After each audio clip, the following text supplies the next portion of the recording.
One thing that used to be really popular on BookTube was doing book tags, which is just answering questions about books. People don't really do it anymore, but it was really popular, and there was like so many different ones like 6 years ago. But one that they do every year is the mid-year freakout tag, where you just talk about all of the books that you've read so far. So I have the questions on my phone, and we're just gonna go down the list. I think there's 15. The first question is, how many books have you read so far this year? I've read 14. The next question is, what is the best book that you've read this year? And I feel like you could answer this one of two ways. It could be asking like, what book is your favorite, or what book like is the best, like it's written the best, has the best plot, the best characters, the best writing, like just the whole book and its composition is just better than all the other ones. And so I'm going to answer both. My favorite book that I've read this year was Birthday Girl by Penelope Douglas. I hate how shimmery this is. I read this book on my Kindle. It is the first book that I read on my Kindle. And then I bought it because I had to have it, because I know that in a couple years I'm probably going to want to reread it. But this book is about a girl who starts a situationship with her boyfriend / ex-boyfriend's dad. I do not condone the things that happen in this book, and dating your boyfriend's dad while you're dating your boyfriend. I don't condone the behavior in this book, but it was fun. You know, like the thing that's supposed to happen when you're reading a book, like you're just having a good time. That happened to me while I was reading this, and it was amazing. Yeah. This is my favorite book. I don't care. And the book that I think is the best book that I've read this year is We Spread by Ian Reid. This one is also very shimmery. I was going to do a reading vlog type of thing a few weeks ago, and this was part of that project, but I decided to abandon that project. I'm not exactly sure why, but I did. But this is about a woman who is too old to take care of herself, so she has to move into a home with 4 other old people, and she doesn't want to, but this was something that her and her husband set up before he died, but she doesn't remember that, and so she's like kind of freaking out, and she just, you know, she doesn't really know what's gonna happen. Then some like really sketchy stuff starts to happen. We find out that she probably has like dementia or Alzheimer's. Like, it never explicitly says that she has one of those illnesses, but based on the things that happen and like how it unfolds at the end, like we can make that assumption. I think it was a really bold way to talk about that. Like, there were just points where she couldn't trust the people around her, and she couldn't even trust herself or her memories. This book was also about like our lives and how we spread ourselves out to other people in our lives, and like what's going to be left of us when we're gone, and like the impact that we make and the impression that we're gonna leave even after we're dead. This book is really good, and I really want to read this other book that he wrote that I don't actually remember the name of, but they did make a Netflix movie about it, which is pretty cool.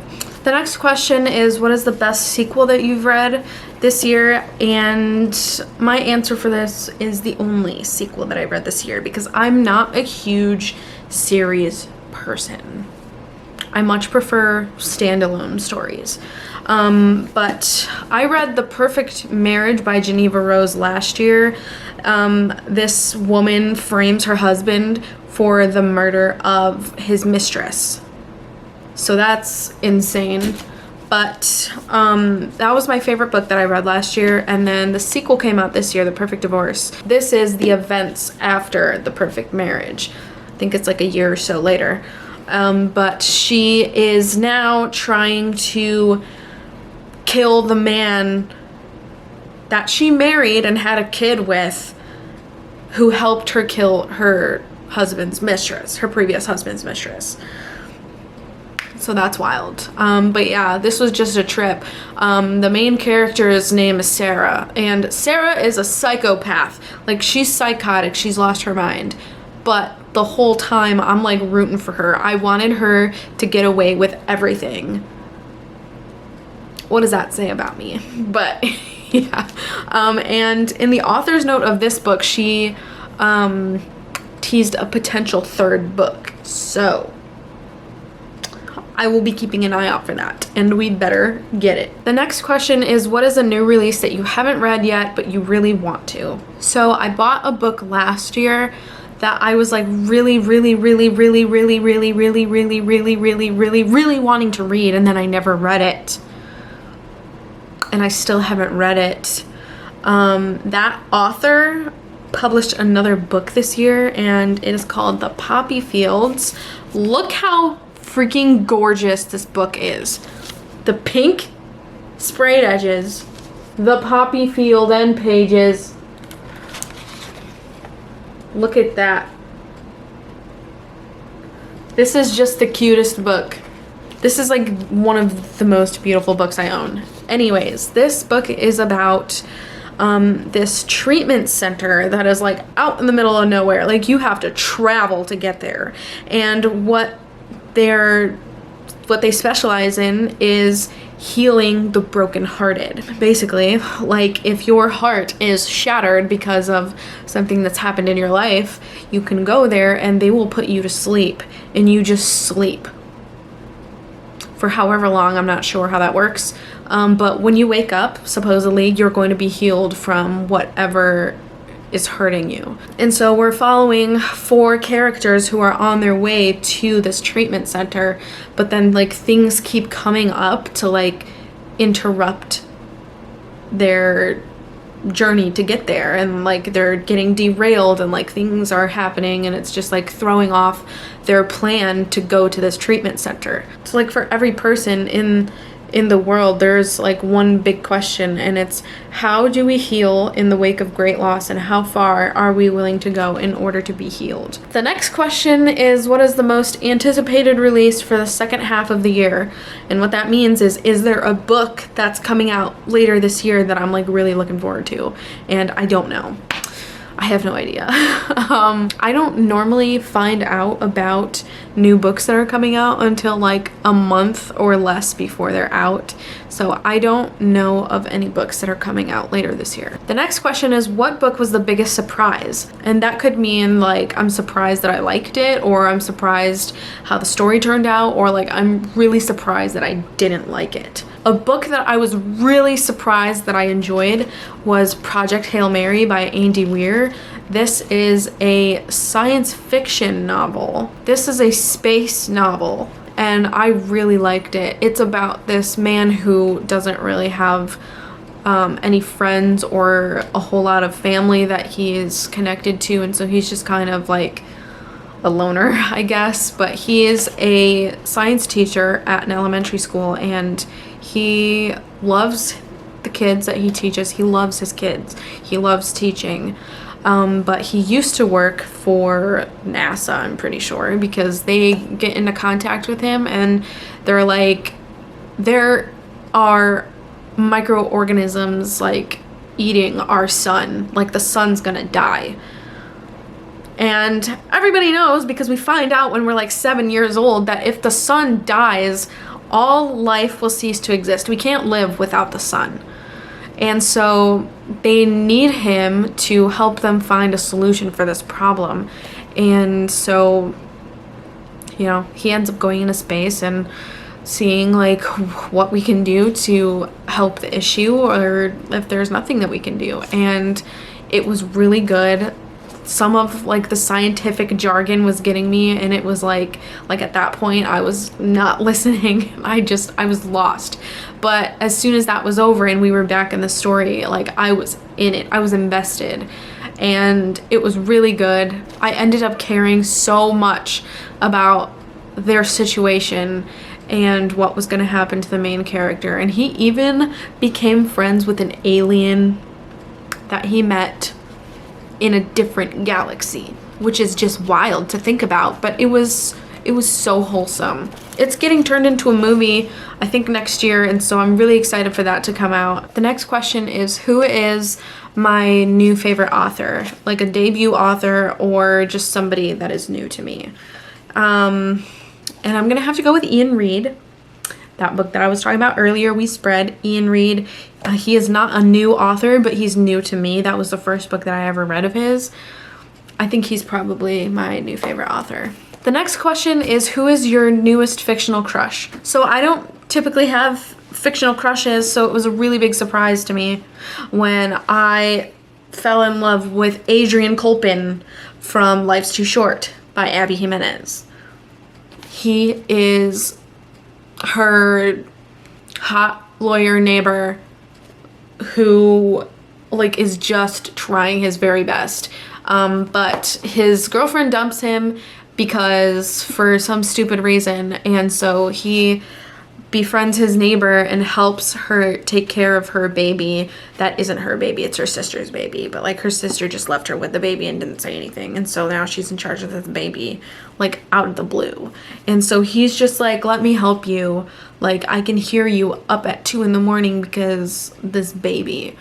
And like he just acts really hard and just like super macho man, but he's actually a really big softie, and he will do anything for her within reason, of course. He got on a plane to go find her because he realized that he needed her in his life. He wanted her. He wanted to be with her. But he's terrified of flying on a plane. Like he got anxiety. He had an anxiety attack the first time he tried to get on a plane, and he couldn't get on it. But he toughed through it to get to the love of his life. And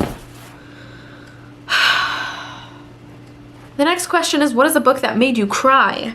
I don't think any of the books that I've read so far this year have made me like bawl my eyes out. There have been a couple where I had like tears well up, but I haven't sobbed yet while reading a book. The next question is, what is a book that made you happy? I read Twilight earlier this year, and you bet your sweet bippy that this made me happy. Oh my goodness. Look how cutie this is, first of all. It's so little. I didn't read this one because I didn't have it at that point, but I found this in one of those free little libraries, and so I took it for my Twilight collection.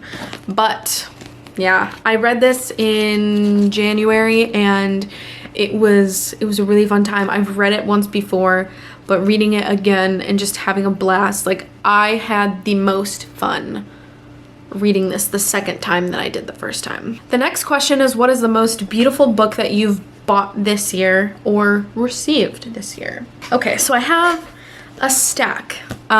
We have the Poppy Fields that I was talking about earlier. That one is top 3 most beautiful books that I've purchased this year. But we also have An Ancient Witch's Guide to Modern Dating, and it's not like the most beautiful, but I did want to show it off because it is so cute.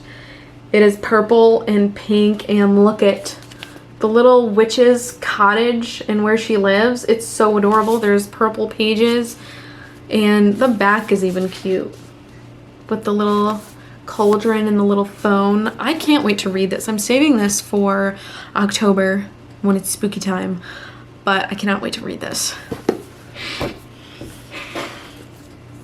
We also have Great Big Beautiful Life by Emily Henry. It is like pink and orange, and it's so cutie. The end pages are to die for. It is brief and it was beautiful. But yeah, this is one that I think of when I think like, what's the most beautiful book that I read this year?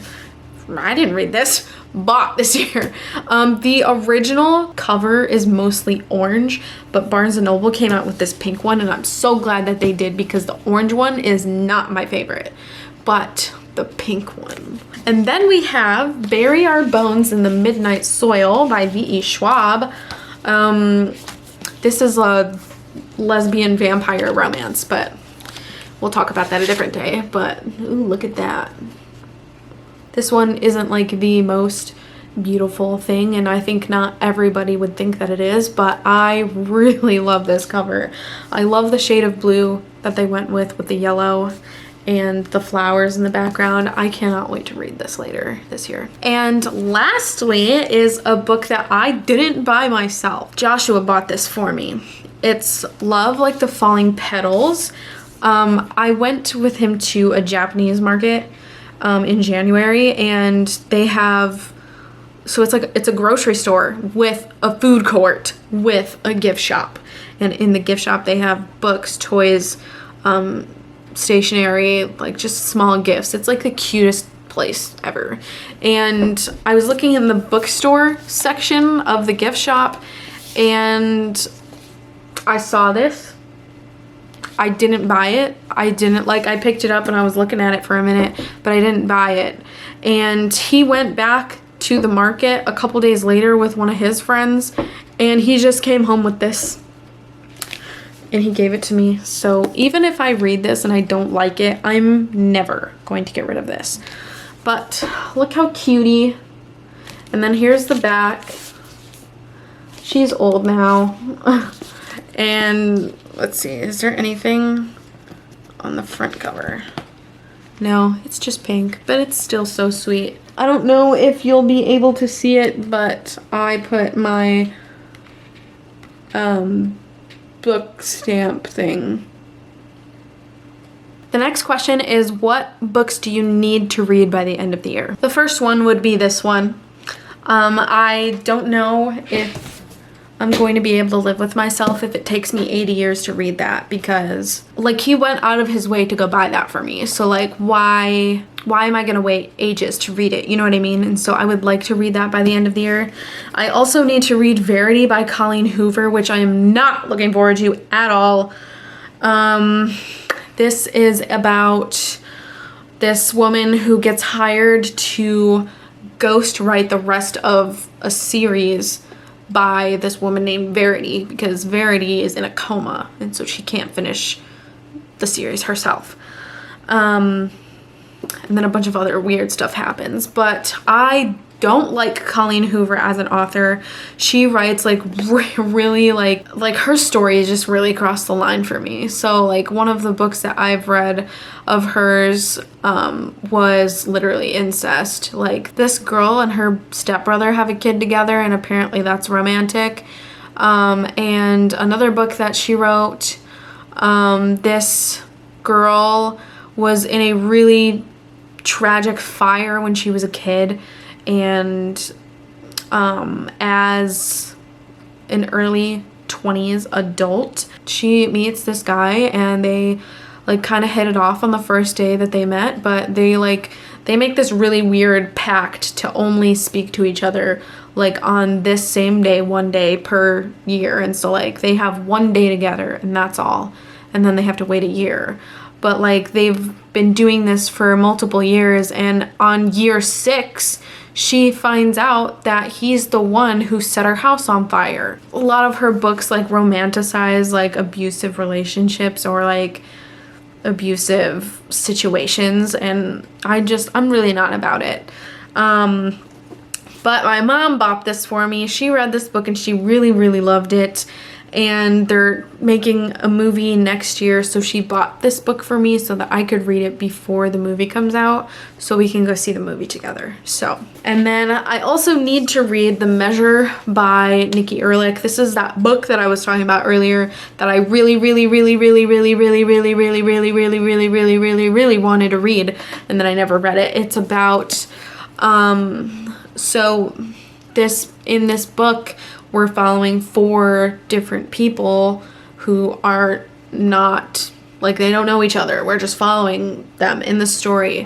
But one day, when the whole world wakes up, every single person has a box on their porch. And in the box is a string. And each string is like a different length. It just depends. And they come to the conclusion that the length of the string that you get is an indicator of how much longer that you have to live. And so Like, you can look at the string if you want to. Like, you can open the box if you choose. And some people who do, like, if their string is short, then it really just forces them to use the rest of their time wisely. And if some people have like a longer string, you know, they feel a little more free to like do whatever they want. And so like this book is literally just about like, what do you do with the time that you have? So I don't know what the holdup is, what's taking me so long to read this, but I need to get this read this year. The next question is, how many books did I rate 5 stars this year? And so far I have 1, 2, 3, 4, 5. I rated Birthday Girl by Penelope Douglas 5 stars. Twilight. I read this nonfiction book earlier this year called Sane Sex Life, Sane Sex Living. It's literally, it's about sex, but it's from a Christian point of view.